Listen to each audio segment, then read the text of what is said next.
أعوذ بالله من الشيطان الرجيم بسم الله الرحمن الرحيم اللهم لك الحمد حمدا كثيرا طيبا مباركا فيه اللهم صل على محمد وعلى آل محمد كما صليت على إبراهيم وعلى آل إبراهيم إنك حميد مجيد وبارك على محمد وعلى آل محمد كما باركت على إبراهيم وعلى آل إبراهيم إنك حميد مجيد اللهم ربنا ظلمنا أنفسنا وإن لم تغفر لنا وترحمنا لنكونن من الخاسرين يا حي يا قيوم برحمتك أستغيث أصلح للشان كله ولا تكلني إلى نفسي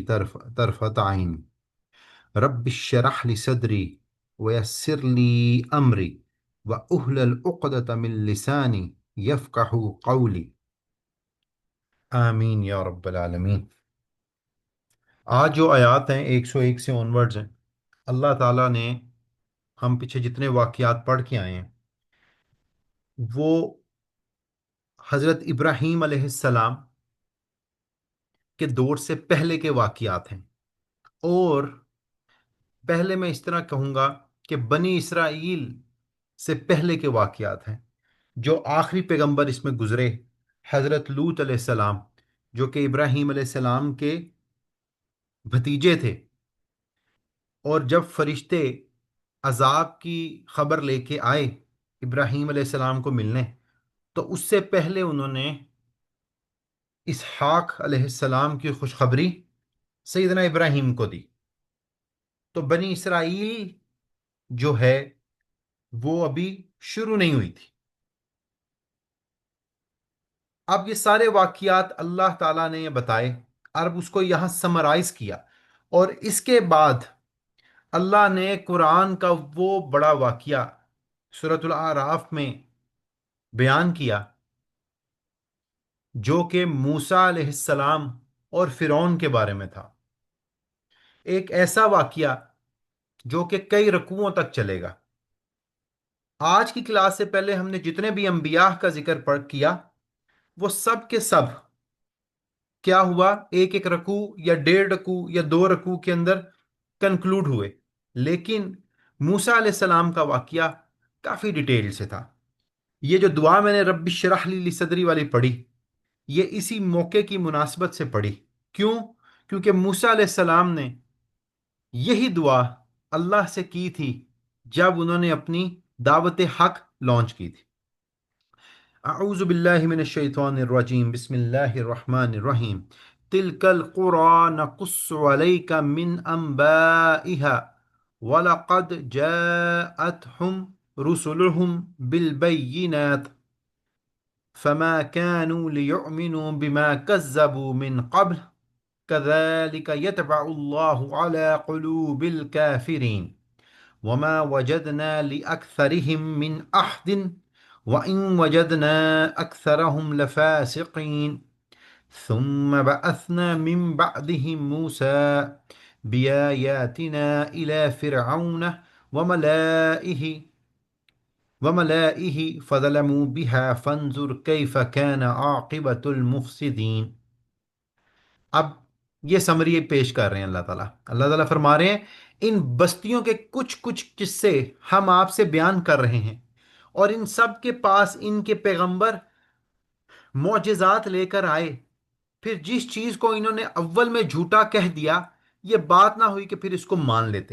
مطلب قوم نوح، قوم حود، قوم صالح، قوم لوط، قوم شعیب، یہ جتنی بھی اقوام گزری ہیں ان سب کے پاس اللہ تعالیٰ کے انبیاء معجزات لے کے آئے، اور اللہ فرماتے ہیں کہ ایسا ہرگز ممکن نہیں تھا کہ پہلے انہوں نے معجزہ دیکھ کے جھٹلا دیا اور بعد میں یہ اس کو مان لیتے۔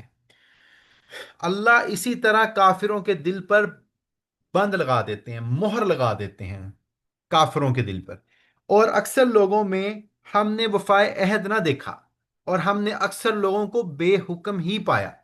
اب اکثریت اللہ نے کہا کہ بے وفا نکلی، اور اکثریت ایسی نکلی جو کہ اللہ کا حکم نہیں مانی۔ اب آپ دیکھیں کہ یہ جتنی اقوام گزری ہیں، جب یہ اپنی قوم سے علیحدہ ہوئے تو کتنے لوگ تھے؟ چند لوگ۔ سیدنا لوط علیہ السلام اپنی دو بیٹیوں کے ساتھ، ٹھیک ہے۔ قوم نوح علیہ السلام اپنی مطلب تھوڑے سے لوگوں کے ساتھ، صالح علیہ السلام بھی اسی طرح، حود علیہ السلام بھی اسی طرح، نبی شعیب علیہ السلام بھی اسی طرح۔ تو زیادہ تر جو لوگ تھے وہ بے وفا تھے۔ اب آپ یاد رکھیں، مکی دور کا کنکلوژن ہے 250 کے قریب لوگ مسلمان ہیں، تو یہ مسلمانوں کی ایک حوصلہ افزائی بھی تھی۔ مشرکین مکہ کے لیے تو وارننگ تھی ہی تھی، لیکن ساتھ میں مسلمانوں کے لیے یہ حوصلہ افزائی تھی کہ جتنے بھی انبیاء کامیاب ہوئے وہ کچھ لوگوں کے ساتھ کامیاب ہوئے۔ تو اگر آپ کثرت میں کم ہیں، تعداد میں کم ہیں، تو آپ نے مایوس نہیں ہونا۔ اب آگے اللہ تعالیٰ نے وہ مطلب واقعہ شروع کر دیا۔ پھر ان کے بعد ہم نے موسیٰ علیہ السلام کو اپنے دلائل دے کر فرعون اور اس کے امراء کے پاس بھیجا، سو ان لوگوں نے ان کا بالکل حق ادا نہ کیا، سو دیکھیں ان مفسدوں کا کیا انجام ہوا۔ اب جب یہ سارے انبیاء گزر گئے تو اللہ تعالیٰ نے اس کے بعد کون سے نبی کو بھیجا؟ موسیٰ علیہ السلام کو بھیجا۔ پہلے یہ میں اس کو کمپلیٹ کر لوں، پھر میں کیونکہ پھر میں آپ کو یہ سارا ڈی بریف کرتا ہوں۔ وقال موسیٰ یا فرعون انی رسول من رب العالمین، اور موسیٰ نے فرمایا کہ اے فرعون، میں رب العالمین کی طرف سے پیغمبر ہوں، حقیق علی اللہ اقول علی اللہ الا الحق قد جئتکم ببینۃ من ربکم فارسل معی بنی اسرائیل، میرے لیے یہی شایع ہے کہ بجا سچ کے اللہ کی طرف سے کوئی بات منسوب نہ کروں۔ مطلب کہ جو موسیٰ علیہ السلام بات کریں گے وہ حق اور سچ ہوگی اور اللہ کی طرف سے دلیل ہوگی۔ اب آگے موسیٰ علیہ السلام فرماتے ہیں میں تمہارے پاس اللہ کی طرف سے بڑی دلیل لایا ہوں، تو تم فارسل معی بنی اسرائیل، کہ تم میرے ساتھ روانہ کر دو کس کو؟ بنی اسرائیل کو۔ قال ان كنت جئت بآيات فأت بها ان كنت من الصادقين، آگے فرعون کیا کہتا ہے؟ فرعون نے کہا کہ اگر آپ کے پاس کوئی معجزہ ہے تو پیش کریں اگر آپ سچے ہیں۔ فألقى عصاه فإذا هي ثعبان مبين ونزع يده فإذا هي بيضاء للناظرين، اور پھر موسیٰ علیہ السلام کے پاس دو معجزے تھے، اور ایک معجزہ تھا انہوں نے پاس اپنا عصا ڈالا تو وہ دفعتاً ایک اژدہا بن گیا، اور پھر اپنا ہاتھ باہر نکالا تو وہ سب کے سب سامنے روشن ہو گیا۔ یہ دو معجزے تھے۔ یہاں یہ رکوع مکمل ہوا۔ تو گویا میں نے آپ کو بتایا کہ اب یہ رکوع ڈائیلوگ ہوگا موسیٰ علیہ السلام کا اور فرعون کے بارے میں۔ اب آپ دیکھیں کہ جب یہ سارے انبیاء گزر کے جو میں نے آپ کو بتائے، اس کے بعد ابراہیم علیہ السلام سے ان کی اولاد ہوئی، سیدنا سارہ علیہ السلام، ابراہیم علیہ السلام، حضرت اسحاق پیدا ہوئے، حضرت یعقوب علیہ السلام پیدا ہوئے۔ جو یعقوب علیہ السلام ہیں انہی کا ہی لقب اسرائیل ہے، اور بنی اسرائیل یعقوب علیہ السلام کو ہی کے بچوں کو ہی کہا جاتا ہے۔ اب یعقوب علیہ السلام کے آگے 11 بچے، ٹھیک ہے، 12 بچے، یوسف علیہ السلام اور ان کے بھائی۔ اب سورہ یوسف میں یہ آتا ہے کہ یوسف علیہ السلام مائگریٹ ہو کر جس طرح بھی مصر پہنچ گئے۔ جب وہ مصر پہنچے تو مصر میں ان کو اللہ نے ایک بڑے منصب پر فائز کیا، اور پھر انہوں نے اپنے باپ کو اور اپنے بھائیوں کو کہا کہ آپ بھی ادھر ہی ریلوکیٹ ہو جائیں، تو وہ سب کے سب مصر کے اندر مقیم ہو گئے، فلسطین والا علاقہ چھوڑ کے۔ اب جب وہ مصر میں مقیم ہوئے تو اس ٹائم پر ظاہری بات ہے پھر حکومتیں بدلتی گئیں۔ اب یہ جو بنی اسرائیل ہے یہ حضرت یعقوب علیہ السلام کی اولاد ہے، اور یہ اولاد پھر پھیلتی گئی۔ اب مصر کے اندر بادشاہت تھی، کن کی؟ فرعونوں کی۔ یاد رکھیں فرعون کیا ہے؟ لقب ہے۔ جو موسیٰ علیہ السلام کے ٹائم پہ فرعون تھا اس کو کہا جاتا ہے منفتح، اس فرعون کا نام تھا۔ جس طرح اگر کوئی شخص عراق میں بادشاہ ہوتا تو اس کو نمرود کہا جاتا تھا، اور اسی طرح اگر کوئی مصر میں بادشاہ ہوتا تو اس کو فرعون کہا جاتا تھا۔ اور جس فرعون کے ساتھ موسیٰ علیہ السلام کا یہ مکالمہ ہوا، اس کا نام تھا منفتح اور منفتح، ان دونوں میں سے اس کا ایک نام تھا۔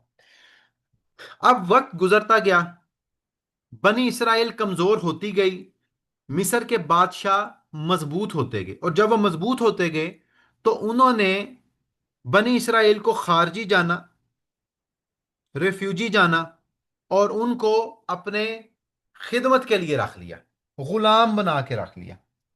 ٹھیک ہے، یہ حرکت انہوں نے کی۔ پھر اچھا، ایک چیز میں آپ کو بتاؤں کہ کچھ روایتوں میں کچھ سکولرز کا یہ بلیو ہے، لیکن یہ کو بہت اتھینٹک نہیں ہے۔ وہ کہتے ہیں کہ موسیٰ علیہ السلام کے ٹائم پہ جو کانفرنٹ ہوا تھا نا، وہ تو یہ منفتح تھا، لیکن ممکن ہے کہ موسیٰ علیہ السلام کے ٹائم پہ دو فرعون گزرے تھے۔ ایک وہ فرعون جنہوں نے آپ کو پالا پوسا اور بڑا کیا، اور دوسرا وہ فرعون جس سے موسیٰ علیہ السلام یہ دربار میں ڈائلاگ کر رہے ہیں، اور وہ غرق ہوا۔ تو یہ واللہ عالم، قرآن میں ایسی کوئی بات نہیں آتی ہے۔ قرآن میں ایک ہی فرعون کا ذکر ہے، اور ہم اس کو ایک ہی فرعون کے اوپر مطلب رکھیں گے۔ اب آپ دیکھیں کہ قرآن حکیم میں اللہ تعالیٰ نے موسیٰ علیہ السلام کی جو نبوت ہے اس کو ذکر کیا۔ اللہ فرماتے ہیں کہ موسیٰ علیہ السلام کو 10 سال خدمت کرنے کے بعد اپنی بیوی ملی۔ وہ کسی شخص کے ہاں کام کرتے تھے، 10 سال مزدوری کی، اور اس کے بعد اس شخص نے موسیٰ علیہ السلام کو اپنی بیوی کا رشتہ، اپنی بیٹی کا رشتہ دیا، اتنی خدمت کے بعد۔ پھر موسیٰ علیہ السلام اپنی بیوی کو لے کر نکل پڑے، اور قرآن حکیم میں آتا ہے کہ جب موسیٰ علیہ السلام وہاں سے نکلے تو ابھی جنگل میں سے گزر رہے تھے کہ گزرتے ہوئے ان کو دور سے ایک آگ نظر آئی۔ تو انہوں نے اپنی بیوی کو کہا کہ تم یہاں ٹھہرو، میں یہ آگ دیکھ کے آتا ہوں کہ یہ لوگ کون ہیں، اور میں یہ آگ لے آتا ہوں۔ کیوں؟ کیونکہ جنگل کے تھرو ہم نے رات کا سفر کرنا ہے، اور آگ جنگل میں چاہیے، ضروری ہے۔ اس کی وجہ یہ ہے کہ جانور اس کو دیکھ کر بھاگ جاتے ہیں، اور آسان ہو جائے گا راستہ۔ ٹھیک ہے، موسیٰ علیہ السلام اس آگ کی طرف بڑھے۔ ابھی تک ان پہ نبوت نہیں آئی تھی، لیکن جب وہ آگ کی طرف بڑھے تو انہوں نے آگے جا کے دیکھا کہ وہ ایک درخت تھا، ایک روشن جگہ تھی، ایک آگ تھی۔ اب وہاں سے اللہ نے موسیٰ علیہ السلام سے کلام کیا پہلی دفعہ۔ آپ دیکھیں، اب یہ جو ڈائلوگ ہے نا، اللہ نے قرآن حکیم میں پورا مطلب اس کو ڈاکومنٹ کیا ہے، بہت ہی خوبصورت ڈائلوگ جو اللہ نے موسیٰ علیہ السلام سے کیا۔ لیکن اس کی جو کیفیت ہے وہ میں اور آپ نہیں سمجھ سکتے۔ ہمیں نہیں پتا کہ وہ کلام کیسے ہوا۔ ٹھیک ہے، یہ اللہ اور موسیٰ کو ہی پتا ہے علیہ السلام۔ آپ دیکھیں کہ دنیا میں واحد شخصیت ہیں سیدنا موسیٰ علیہ السلام، جن کے ساتھ اللہ نے کلام کیا۔ یہ سعادت نہ سیدنا ابراہیم علیہ السلام کو حاصل ہوئی، نہ رسول اللہ صلی اللہ علیہ وسلم کو یہ حاصل ہوئی۔ باقی انبیاء کو اللہ تعالیٰ نے وحی کی، فرشتے کے ذریعے، خواب کے ذریعے، اس دنیا کے اندر۔ لیکن موسیٰ علیہ السلام کے لیے اللہ نے خود کلام کیا موسیٰ علیہ السلام سے۔ ٹھیک ہے، آپ دیکھیں کہ کتنا ایک یہ یونیک مطلب انسیڈنٹ ہے کہ اللہ تعالیٰ خود پیغام اور خود کلام کر رہے ہیں، کس سے؟ سیدنا موسیٰ سے۔ اب کلام شروع ہوتا ہے، کلام شروع ہوتا ہے۔ اللہ قرآن میں لکھتے ہیں، فرماتے ہیں کہ ہم نے موسیٰ سے پوچھا، اے موسیٰ، یہ تم نے اپنے دائیں ہاتھ میں کیا پکڑا ہوا ہے؟ اب آپ دیکھیں کہ موسیٰ علیہ السلام کے دائیں ہاتھ میں کیا تھا؟ عصا۔ تو موسیٰ علیہ السلام نے کہا کہ اب دیکھیں اللہ یہ میرا عصا ہے۔ اور ساتھ ہی موسیٰ علیہ السلام نے فرمایا اے اللہ میں اسے ٹیک لگاتا ہوں، اور مجھے بکریاں چرانی ہوتی ہیں تو میں درختوں سے اس کے پتھر جھاڑتا ہوں اور پتے جھاڑتا ہوں، کیونکہ بکریاں اوپر نہیں پہنچ سکتی، اور اے اللہ میں اس سے اور بھی بہت فائدے لیتا ہوں۔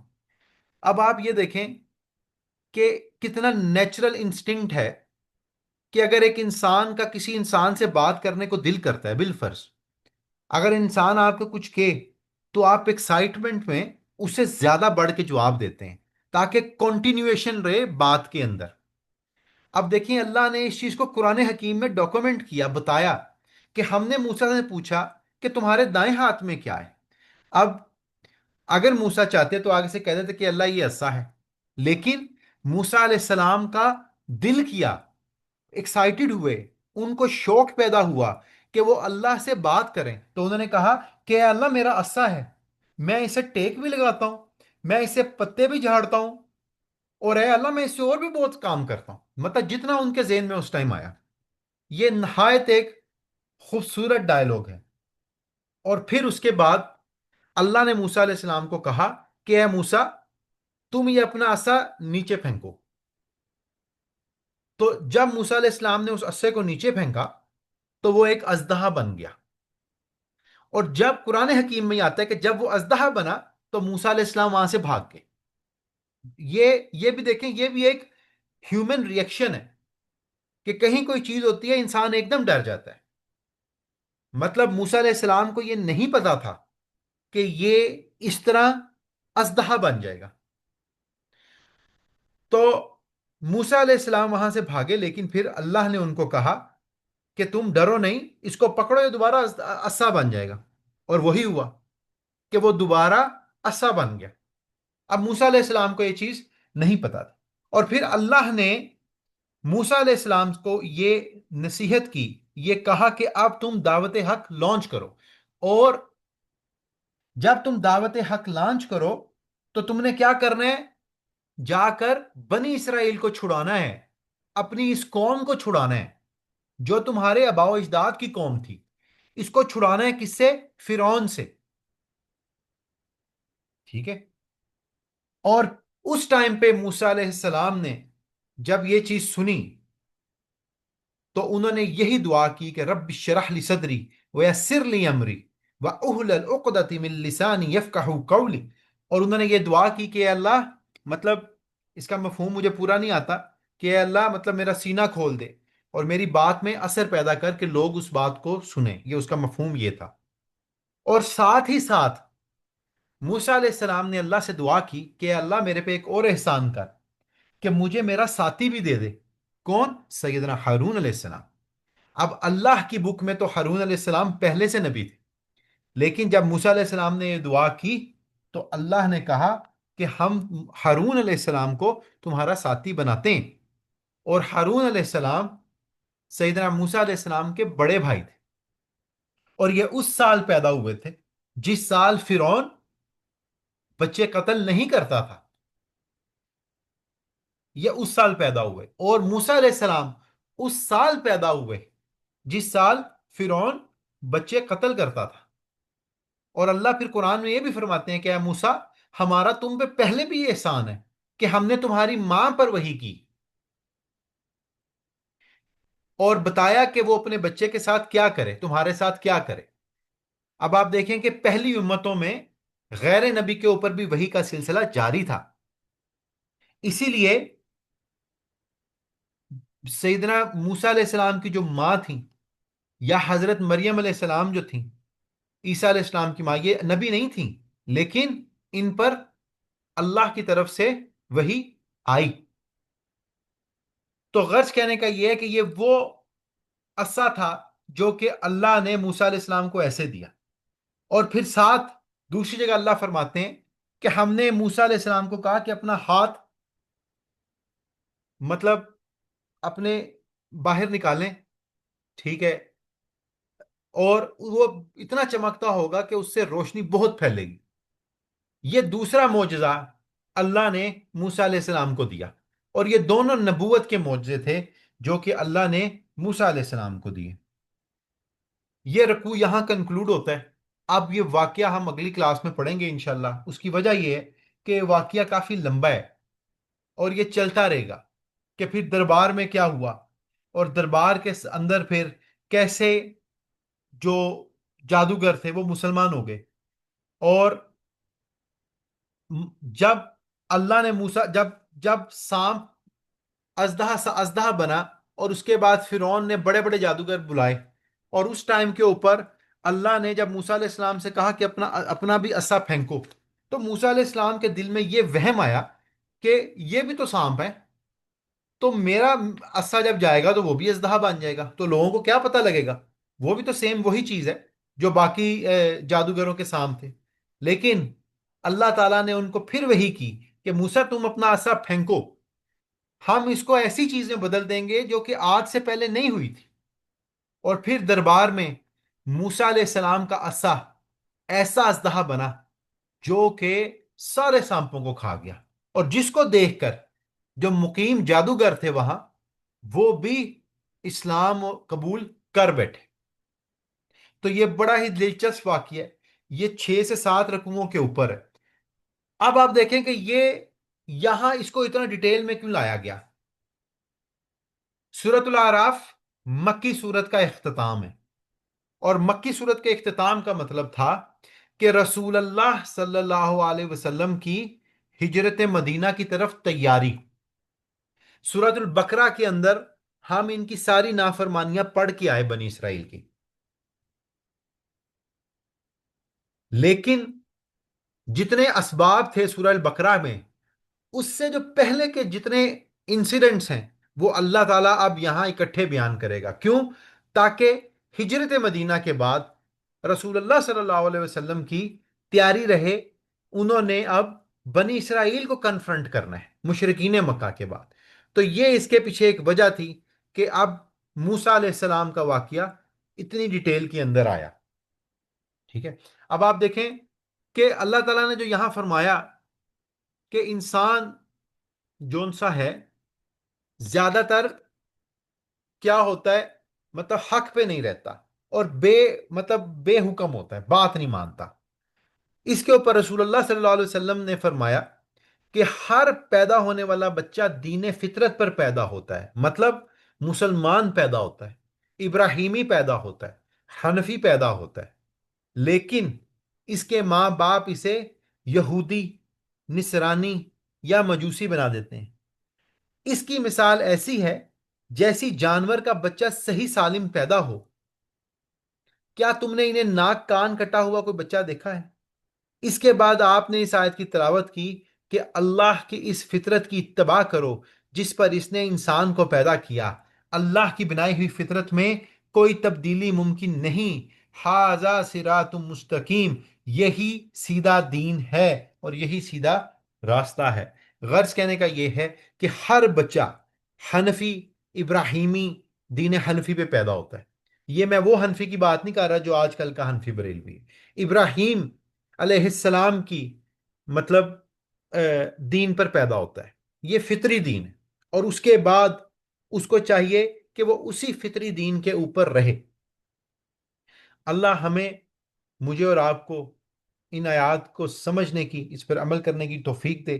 انشاءاللہ ہم یہاں سے کنٹینیو کریں گے موسیٰ علیہ السلام اور فرعون کا واقعہ. سبحانک اللہم و بحمدک، اشہد اللہ الہ الا انت، استغفرک و اتوب الیک.